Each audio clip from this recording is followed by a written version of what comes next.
Good afternoon once again, and welcome back to the Committee for a Workers' International CWI weekly broadcast, offering a socialist alternative and analysis of this pandemic and the coronavirus which is rocking the world. In the last week, in many countries and continents, we've seen tentative steps being taken towards a reopening of production, a reopening of some sections of the economy, with total disregard for the safety of workers involved.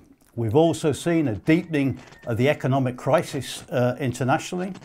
We've seen an incredible development with the announcement by the International Labour Organization that they're now expecting, in the course of this crisis, 1.3 billion workers in the informal sector will lose their jobs. That will mean 50% of the global workforce will lose their livelihood. And yes, you did hear that correctly. That's 50% of the global workforce are now posed with the possibility and the likelihood of losing their livelihood. Now, that is having obviously devastating effects around the world. We've seen that in Asia, we've seen it in Europe, we've seen it in the United States.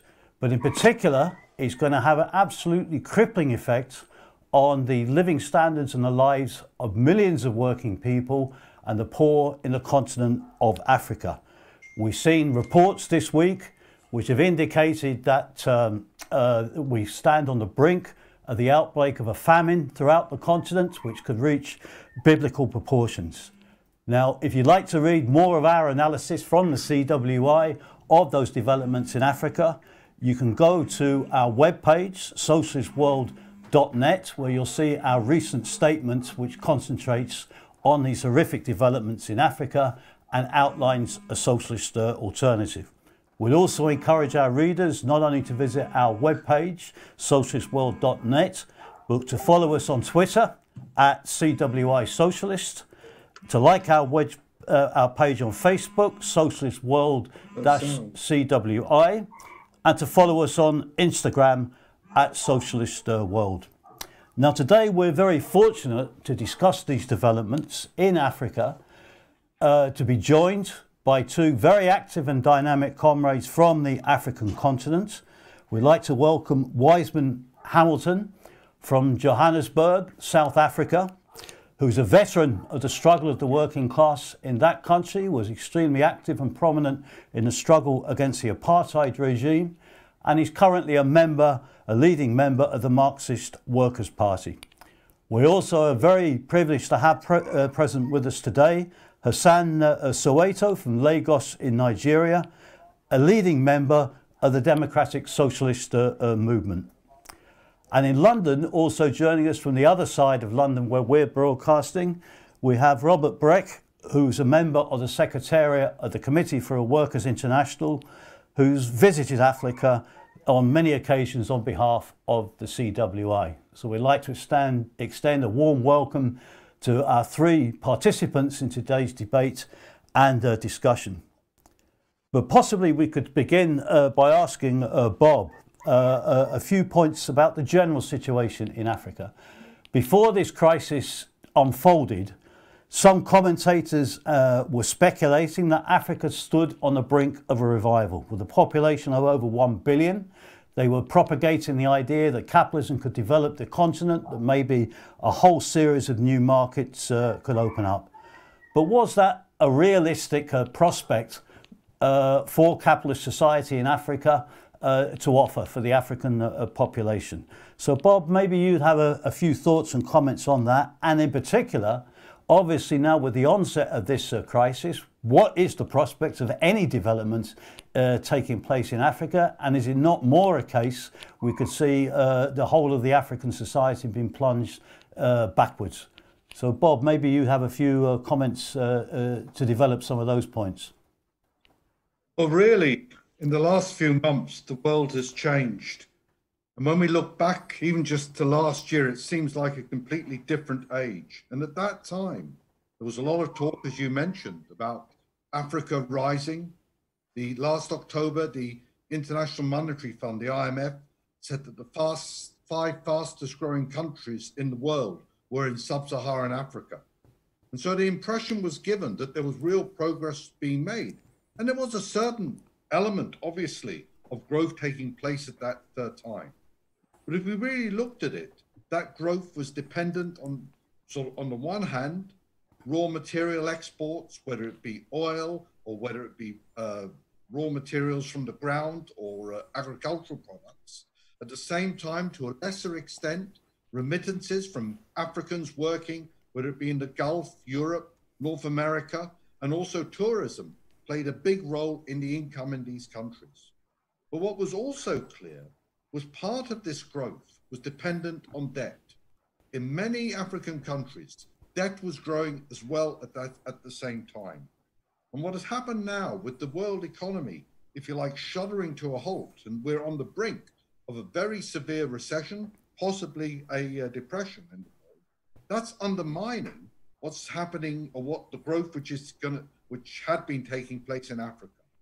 And now, as we point out in the statement the CWI published yesterday, all the bourgeois commentators, all the pro-capitalist commentators are expecting African countries and the continent as a whole to go into a steep recession this year, with the further increase in mass unemployment and in poverty. And we've got to remember that when we're talking about this in Africa, even during this period of boom, or growth rather, not so much boom in Africa, there was mass unemployment and mass underemployment.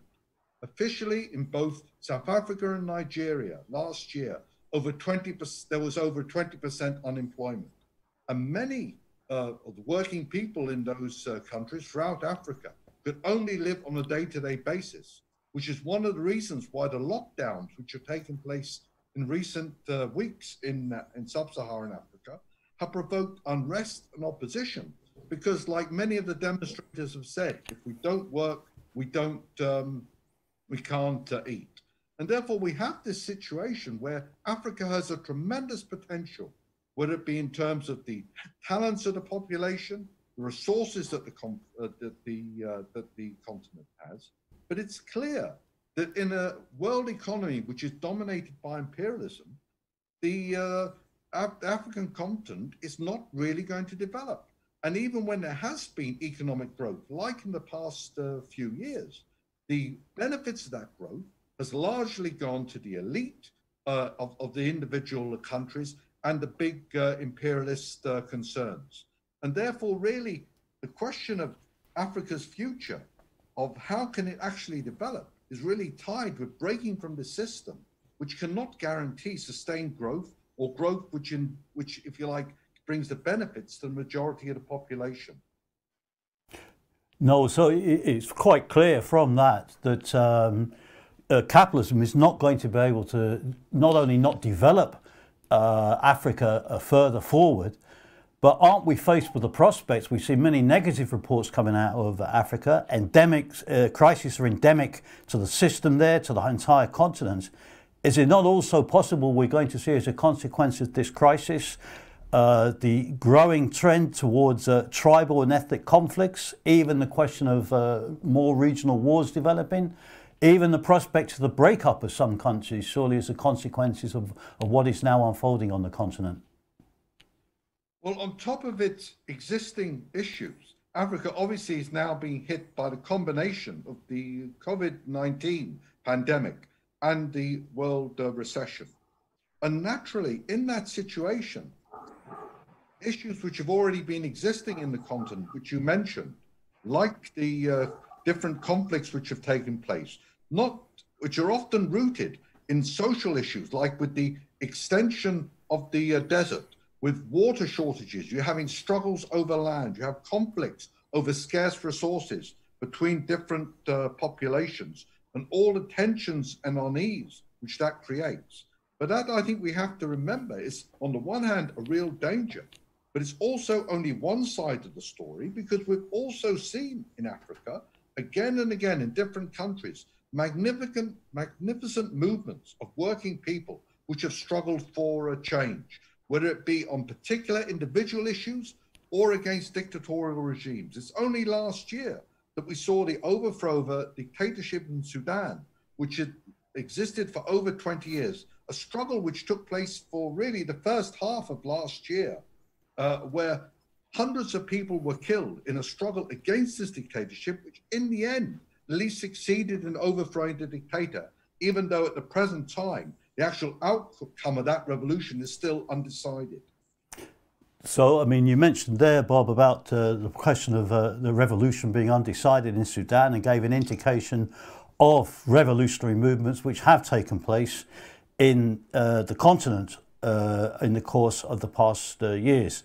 Now, maybe at that point, it'd be very good to bring in Weizmann Hamilton from Johannesburg, because there, of course, in South Africa, we have a very strong tradition of revolutionary struggle by the working class, particularly against the apartheid regime, and powerful struggles of workers since then. But South Africa, of course, like everywhere else, has been devastated by this crisis.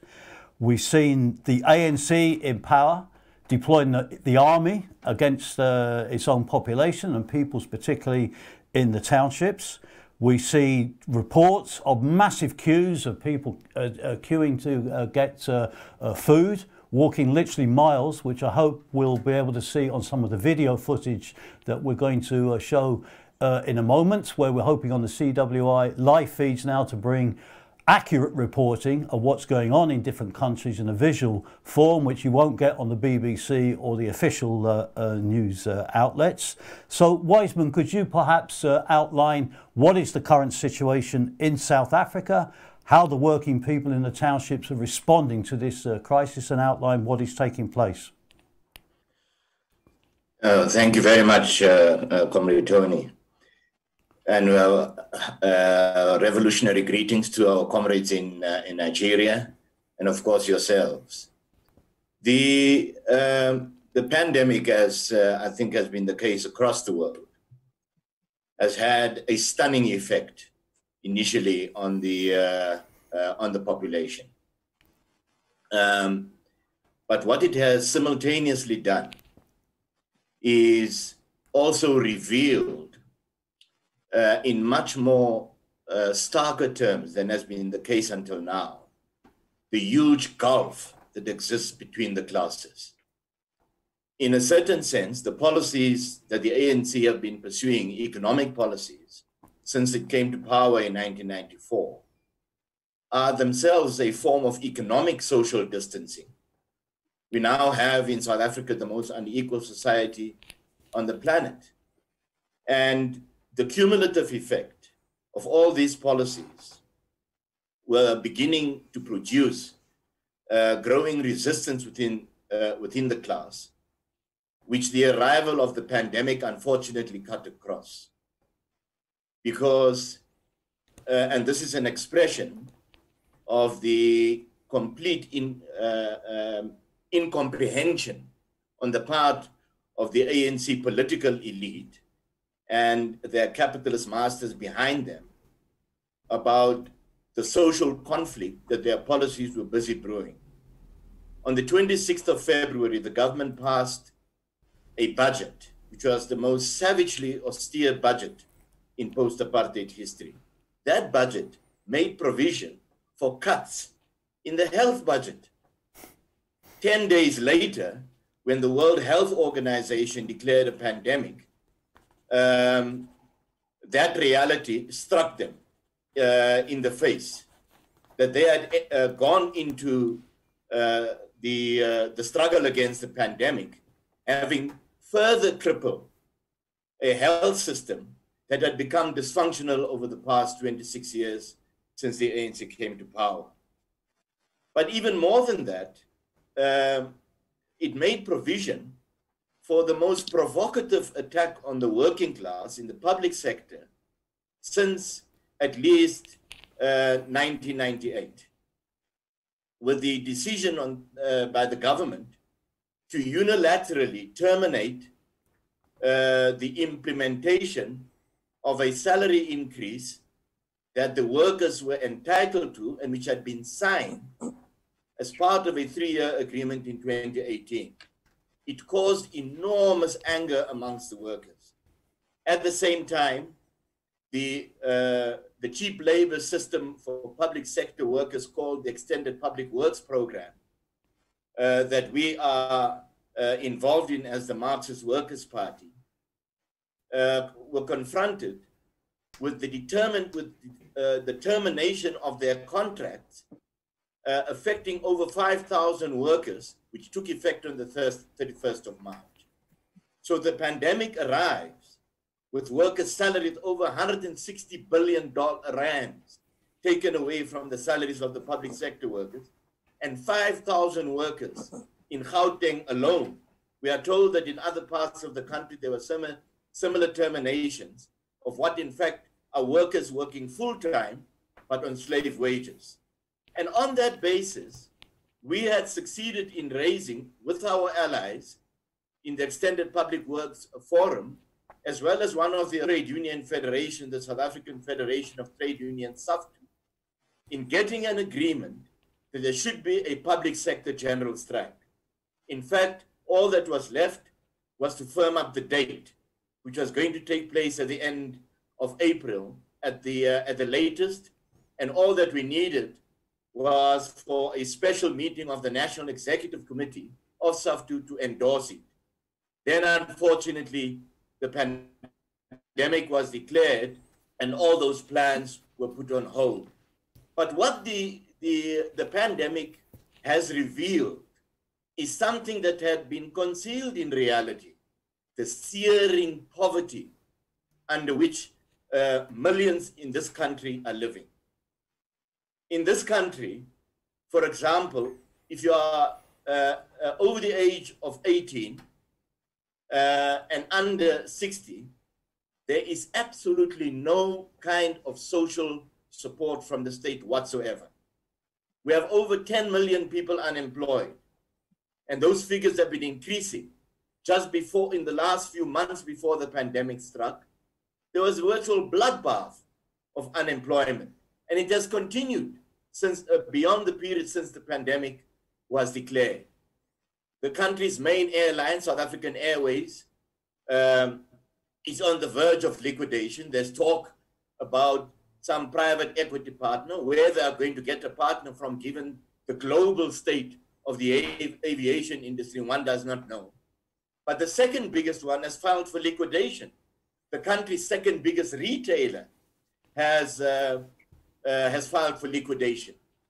We also have a situation where the Electricity Supply Commission that supplies over 90% of the country's electricity had to declare force majeure to its coal suppliers. They had too much electricity.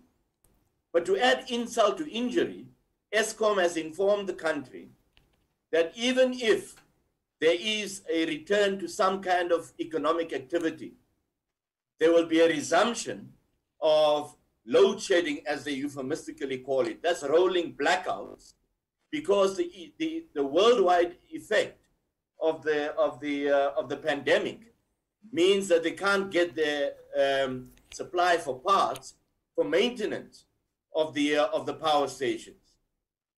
Now, to add fuel onto the fire of discontent that had been brewing, that had been simmering anyway, the government made an announcement on an emergency basis that all those people, numbering over 13 million, who have no income whatsoever, would receive a pittance of 350 rand, but strictly for 6 months. At the end of October, that is going to be terminated. The Minister of Finance made it absolutely clear when the question was raised whether that social support would continue. He accused the media of acting as agitators, putting wrong ideas into the heads of the people. On top of that, it is also clear that the measures that have been introduced under the lockdown are consciously xenophobic. Foreign nationals have to produce a South African ID, which the overwhelming majority of them obviously do not have, before they can qualify for any of the types of grants. In his speech, the minister made it clear that in the post-COVID economy, what he wants to see is the ratio of people working in restaurants changing from 8 foreign nationals to 2 South Africans to the other way around. So clearly they are stoking xenophobia in the country. It has extended even to the respected institution, the National Institute for Communicable Diseases, who are not taking test results from foreign nationals who've been in the country for years. So, and one of the first measures they took was to go and build a wall between Zimbabwe, at one of the borders between Zimbabwe and South Africa. I think that what is beginning to be demonstrated is the growing anger at the corruption and the incompetence entailed in the distribution of food, in the management of the applications for the various grants, the cheating that has been going on amongst ANC councillors, and so on and so forth. And if they persist with the policy of the termination of the social grants, pitiful as they are, at the end of October, we can be certain that there will be a huge escalation in social conflict at that particular point in time. If I could the government will be under tremendous pressure to continue that kind of support at that time. Because I think you made some very important points there, Weizmann. You've featured there the anger of the working class, the staggering figures there of 13 million people left with no income whatsoever. But this accumulating anger, you know, is taking place in a country which relatively has very strong trade unions. You've had the COSATU Trade Union Confederation. We've had the newly formed SAFTU Trade Union Federation, the powerful Metal Workers Union. So certainly in comparison with other African countries or some other African countries, you have a very strong trade union movement. But what has been the response of the trade union leadership to this? How have they faced up to this devastating crisis? And what is the Marxist Workers Party advocating the trade union should be doing?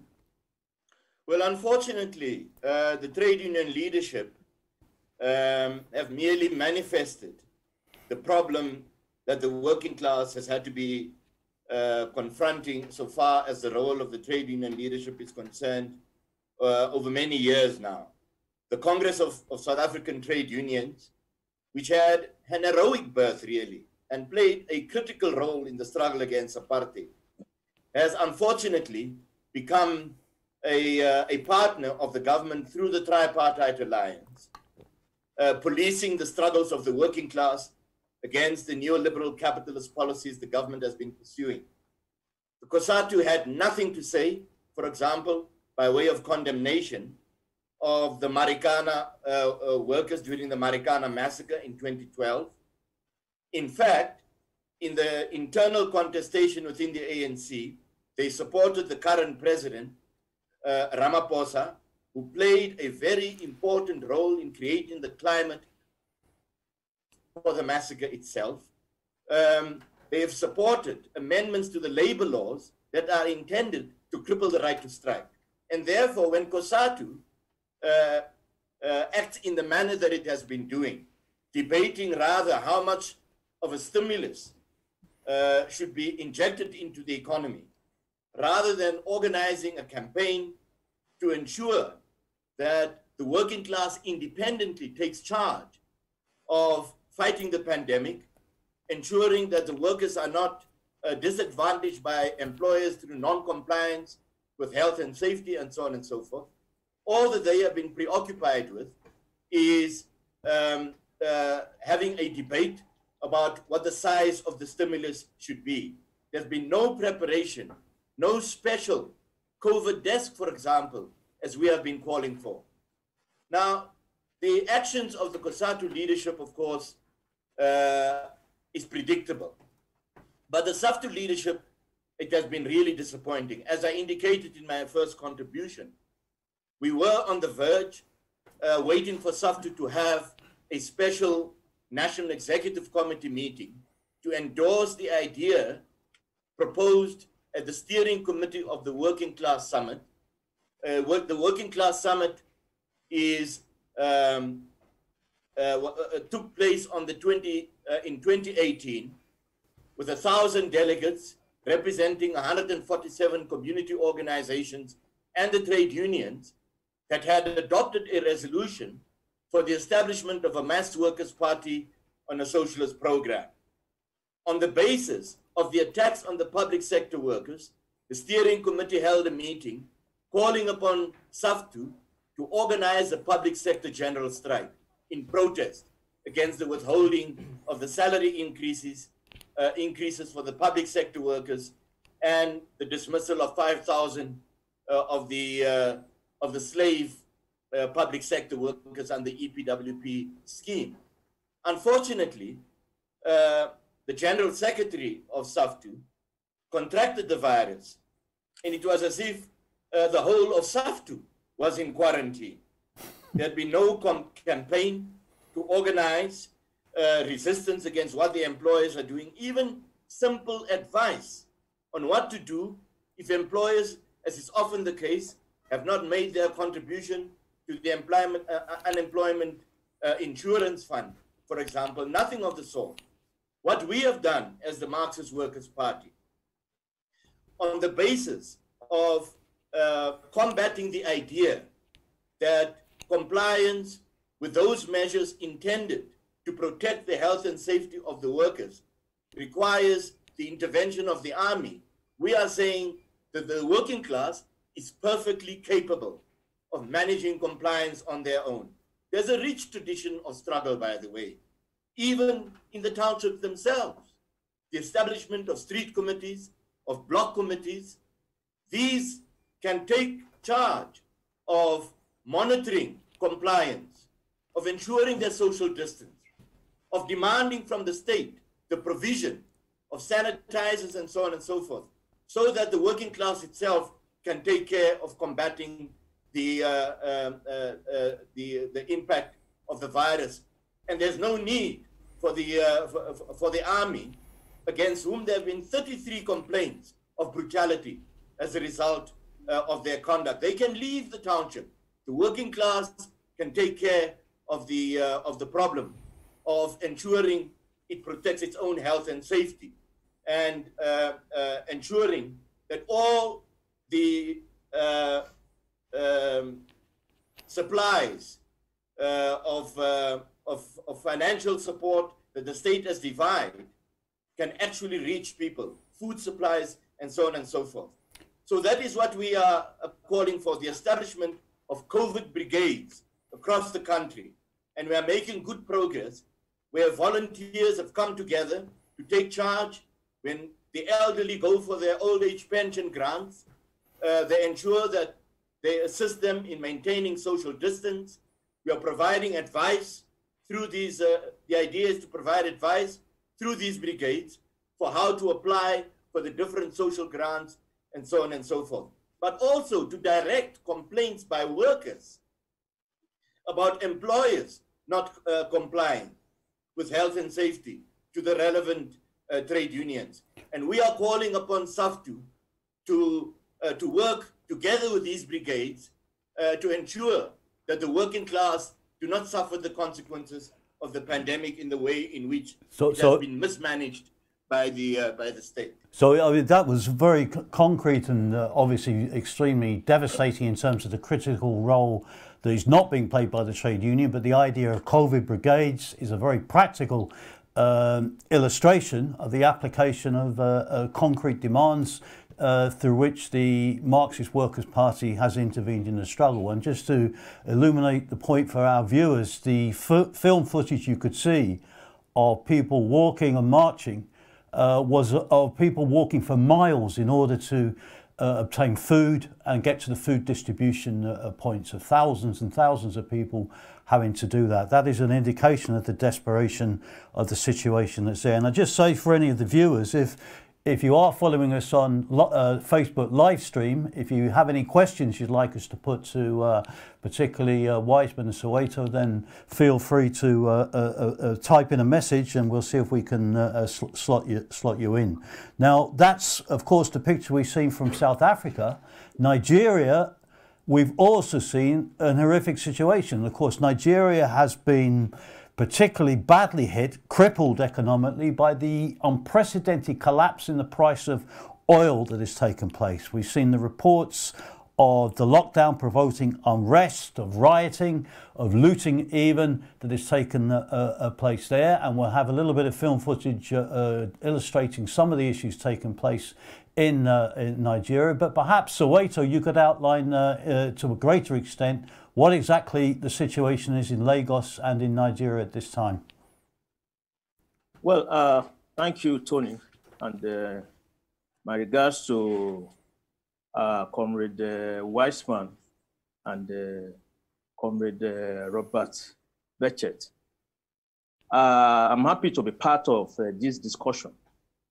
And I must say that the point already made by the initial speakers in many ways already reflects some of the situations in Nigeria itself.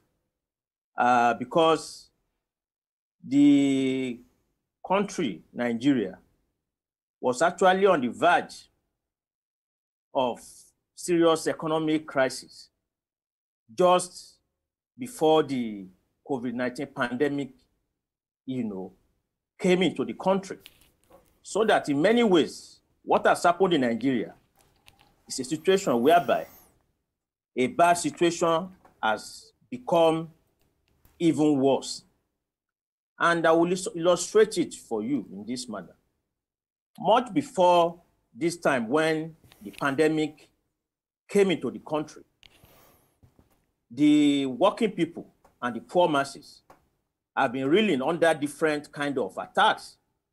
Poverty and unemployment had been sharply increasing, as well as some element of destitution in a number of places. So that with the pandemic and the associated lockdown, which in many ways disrupted economic activities, and in the absence of any serious effort by the government to provide food relief and financial support, more and more layers of the population have had their already terrible conditions, getting much more worsened. And it is for this reason that some of the dramatic things that you have seen in Nigeria over the past 4 weeks can be understood.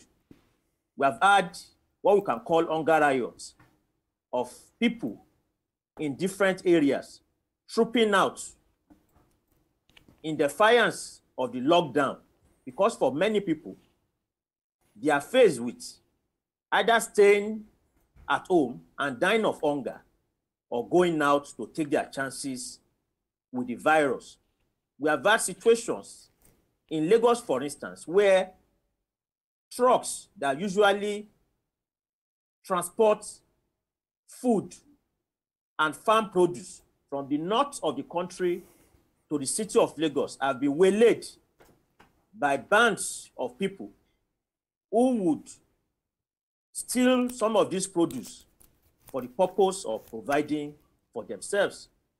In the most extreme cases, we have also seen a sharp development, of violence, of gangs, of young people as young as 14, 15, trooping out to attack communities and to rob people and steal their money and their valuables.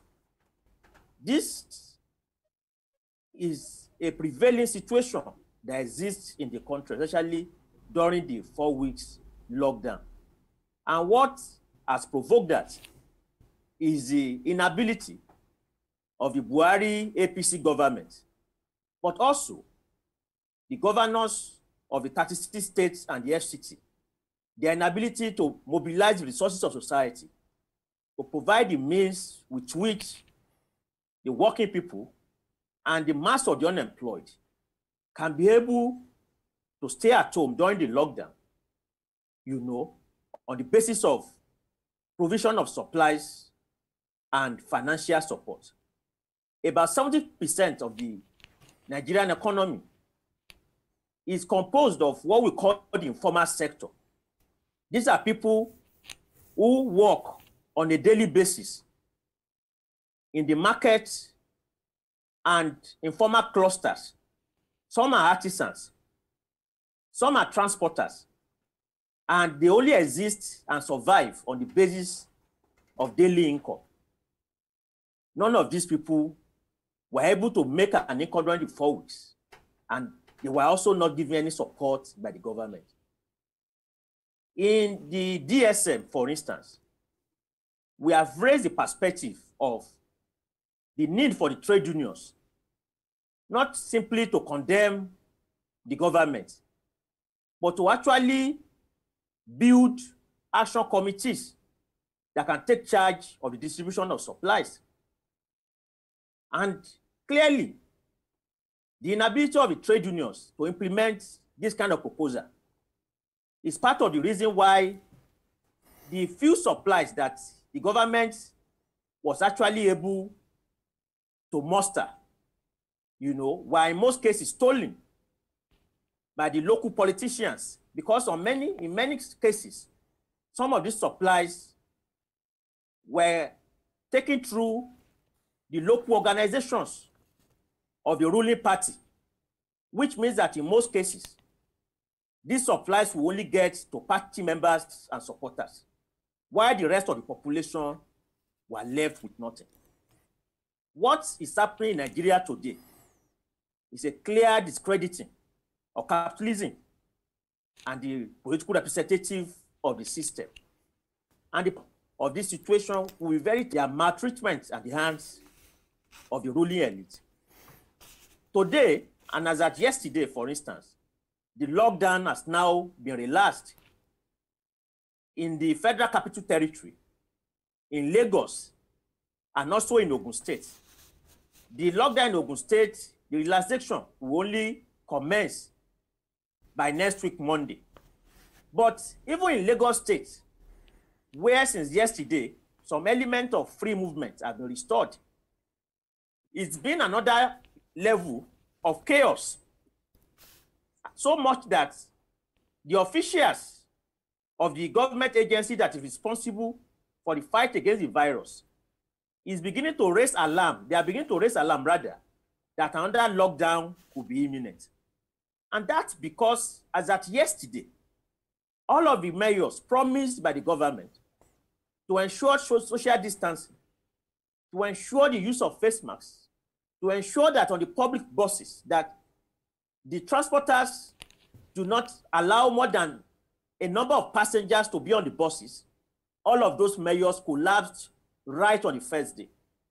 Indeed, record numbers of people went to the different banks yesterday, so much that in a particular bank in Lagos, the police had to shoot into the air in order to disperse the hundreds and hundreds of people who turned out at the bank without any element of social distancing. And that's because for many of these people, they have been hungry for 4 weeks. They have been unable to access the few resources they have left in their bank accounts. And the first day of the realization of the lockdown was an opportunity for them to go there and try to take some of this money out. And the banks could not provide any efficient means to control the crowd and ensure that there was no violation of social distancing. And all of these measures, all of these indications rather, are examples that shows that Nigeria may be on another brink of a further worsening of the pandemic itself. Today now, or as of yesterday, we have had about 2,800 infections. As of yesterday alone, over 200 new infected people were discovered. On the basis of the realization of the lockdown, and with the breakdown of all of the measures to ensure safety of working people, there's a possibility that these numbers could increase astronomically in the next few weeks. And that is why it is important at this stage that the trade unions and the pro-working class organizations become much more clear as to what measures they are proposing to ensure that for workers who are resuming at their different workplaces, that there's efficient measures to protect them.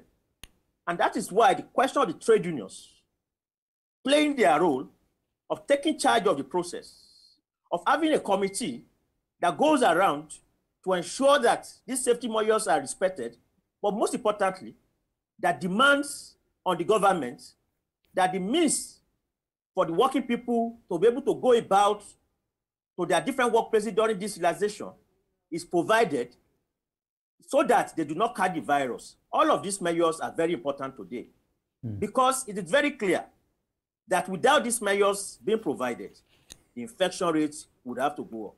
Yes. But beyond the question of the infection rate, comrades, is the fact that the safety of healthcare workers has been completely disregarded by the state.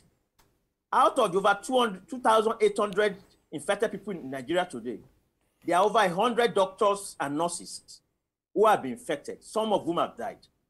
There are very few personal protective equipment available.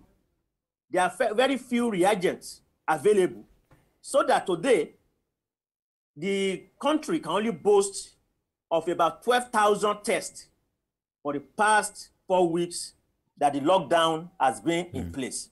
So this is just a graphic example of the tragic situation that exists here, all of which demonstrate the complete inability and incapacity of a system built on profit and exploitation. Yeah, you see, I think you raised the point. You've commented on the trade unions to an extent there, Soweto, which is obviously a very important point. And maybe you can return to that issue in a moment.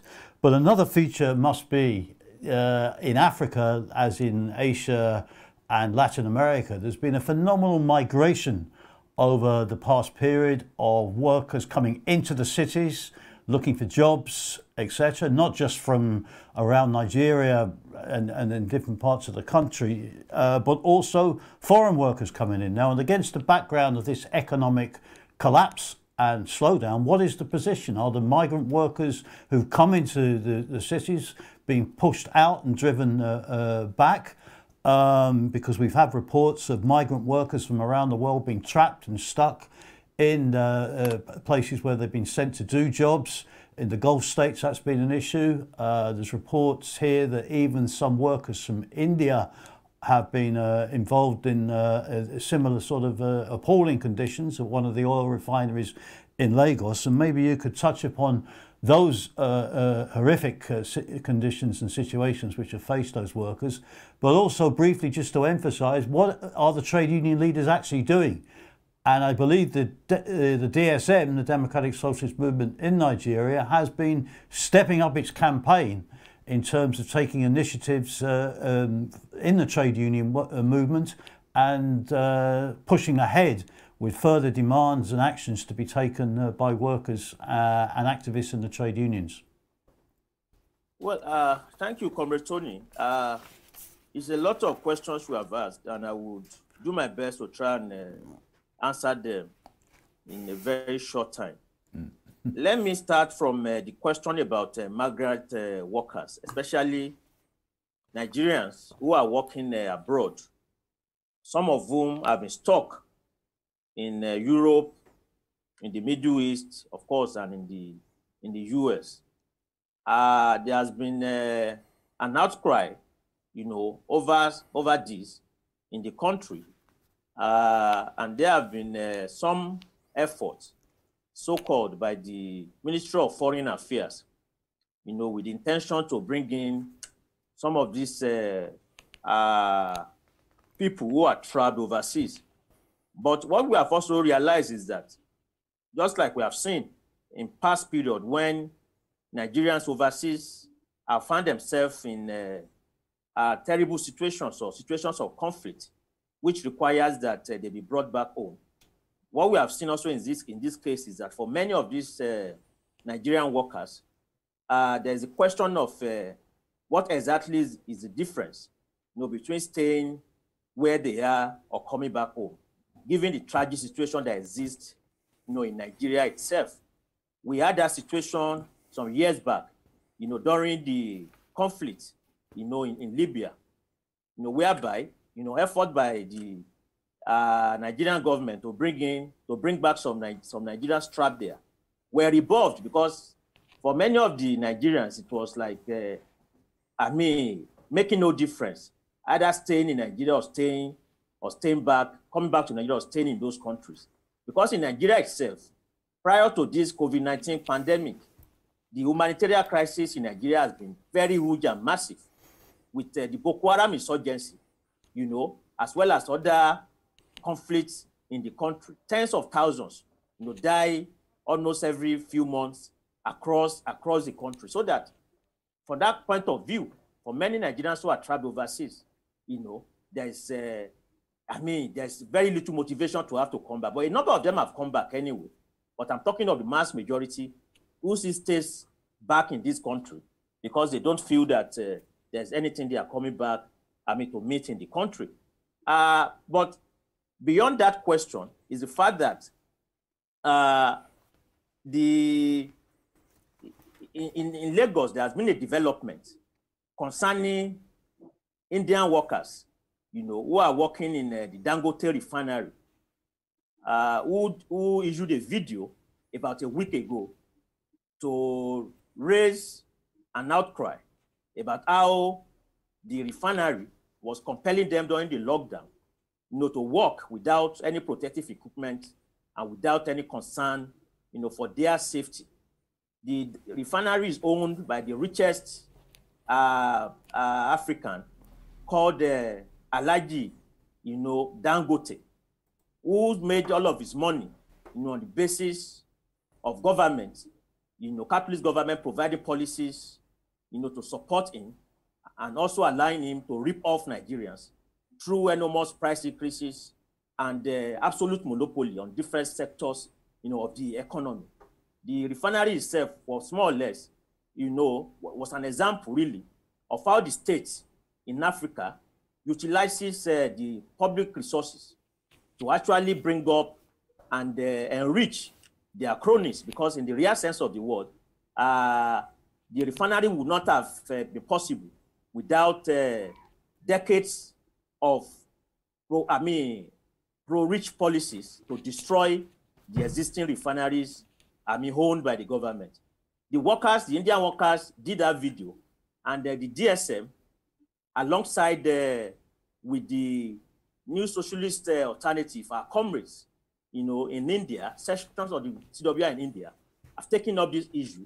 We have done a petition online, and we are also trying to establish connection with those workers with a view to see what campaigns can be done on the ground to defend their rights. But I must also say that the condition of the Indian workers actually reflects a general condition of maltreatment of workers in the country.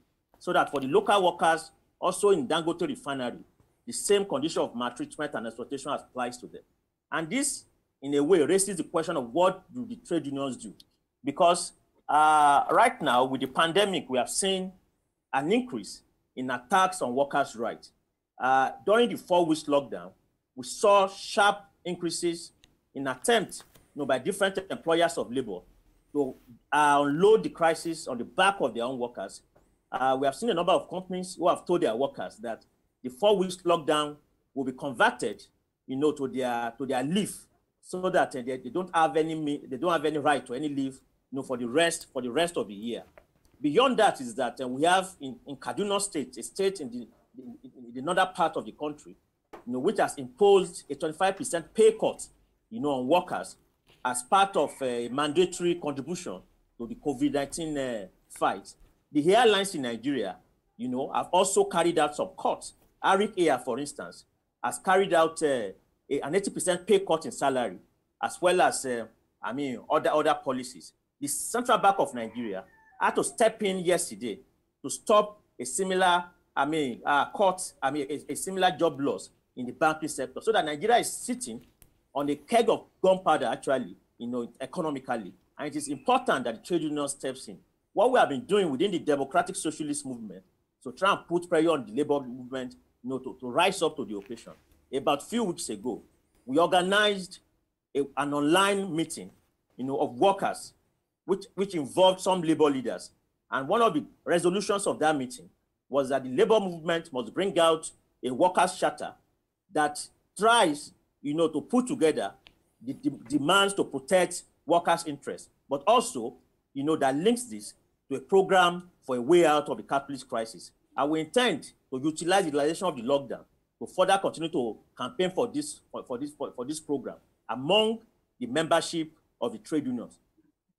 What this crisis has revealed really is the consequence, of a labor leadership that has abandoned any philosophy of struggle. Today, the reigning philosophy within the trade union movement in Nigeria, just as it is, across Africa, and the world, is the philosophy is pro-capitalism. They see no way out of the capitalist system, and for that reason, they are not able to articulate a program of struggle that can actually defend the interests of workers. And that's what we see with the largest labor centers in Nigeria. For instance, about 2 weeks ago, they put forward a letter to the Secretary to the government of the Federation, which actually highlighted some correct criticisms of the government and some demands that, if implemented, can be an improvement in workers' conditions. But this letter does not articulate any means, any program that the labor movement wants to utilize to fight back. And these are the issues that the Democratic Socialist Movement, alongside with the Socialist Party of Nigeria and the Campaign for Democratic and Workers' Rights, are trying to raise in the workers' movement today. Ultimately, what is required, is for a labor movement to be prepared to fight in the period following this lockdown, but not just fighting alone on the industrial plane. There's a need to also begin to build a mass workers' political party, because at the moment, for a majority of the population, they see this crisis as something that has exposed the inability of the ruling elite and the ruling party to be able, to take society forward. But in the absence of a workers' party that is armed with socialist policies, they'll be left with no alternative by the time the next election comes. And this is why it is important that the labor movement does not miss this opportunity to begin to build a movement alongside with the mass workers' party. Well, again, Soweto, Solidarity linking up with comrades in India to take up the plight of the Indian workers who are trapped in Nigeria, working at the oil refinery. Now, both Soweto and Weizmann have referred to the issue of the repressive nature of the governments that have been taking place there, and it really begs a question which maybe Bob could very briefly touch on, and that is the question of: is there a real democratic regime that's existing in Africa, and what's the prospects for any meaningful form of democratic structure, given the character of capitalist society in most African countries at this stage? So maybe very briefly, Bob, you could just express a few thoughts on that. Well, I think, as has been said already, we can see how in this crisis in Africa, but also in many countries around the world, governments are, under the banner of fighting against the pandemic, are being prepared to take different repressive powers, or potentially repressive powers. And it shows how the only way to maintain democratic rights is by the strength, really, of the workers' movement in order to fight and defend for democratic rights and prevent acts of repression. And certainly that's the case in Africa as a whole, because if you look generally in Africa, the countries where there are at the present time democratic rights, we see that those democratic rights have been won over periods of struggle, whether it be like in South Africa against the apartheid regime, or in Nigeria against the military rule. We've seen that in Sudan, as I mentioned earlier, and in other African countries at different times. But what we also see is that the ruling elite, again and again, will try and limit those democratic rights, will try and, in one way or another, rig elections, prevent parties standing, because really, on the basis of capitalism, the systems in the different African countries cannot give much concessions, or whatever concessions they give to working people, they cannot last for a long time. And in that situation, the ruling classes again and again go back towards repression in different forms. In this situation, the struggle in the current situation against the crisis is obviously, first of all, for immediate measures to help people survive, to help people live. At the same time, it's also a struggle to defend democratic rights So that's got to be linked, as both Weizmann and Soweto have said. It's linked to the struggle to change society. Because as long as there's massive shortages in society, as long as there's massive scarcity, the capitalist class cannot allow democratic rights to continue. They will have to find a way to limit the struggles of working people.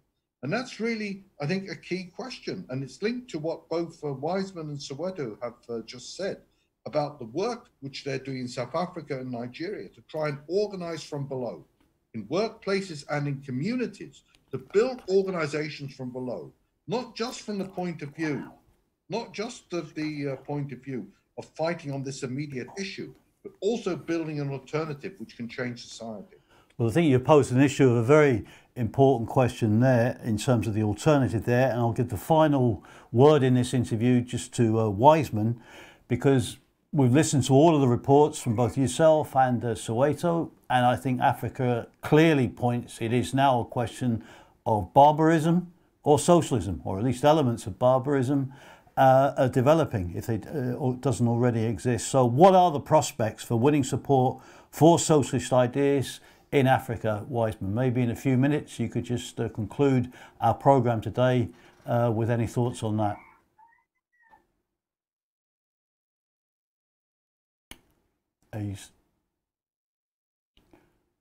We appears to have lost the connection there, I think, to Johannesburg. Yep, I think we have. Is Soweto here? Still here? Sorry. Oh, no, we're back with Johannesburg now. Okay, very good.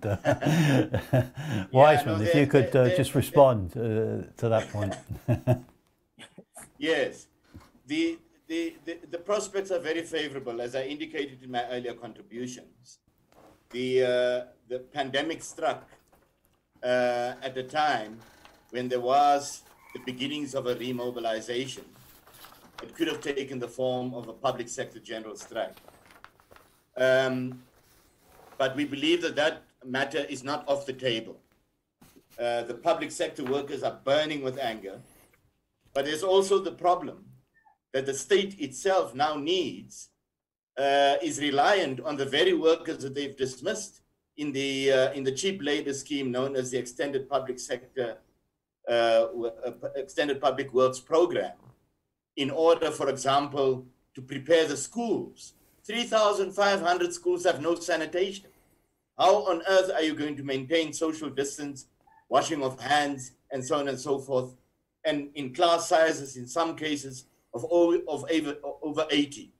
So you need the workers to go in, and so we are proposing a mass recruitment, not only of the workers that have been dismissed, but also of other workers that are part of these schemes of recycling of poverty, where workers are employed for 3 months and then thrown back into destitution. But the most important thing, in addition to engaging in such activities, such as, for example, we have proposed through the COVID brigade, but there's also another example, the union that emerged, that the workers turned to after deserting the National Union of Mine Workers after Marikana, known as the Association of Mining and Construction Union, took the government to court and won a very good victory on May Day, where the workers would only return to work provided there are properly gazetted safety measures implemented in all the mines that the government is in a hurry to see the workers come back to work for. But we believe that in addition to using the complete incompetence and the suicidal economic policies that the government has been pursuing to demonstrate the complete bankruptcy of capitalism, that the labor movement needs to look ahead. SAFTU has set a very good example by convening the first working class summit in 2018.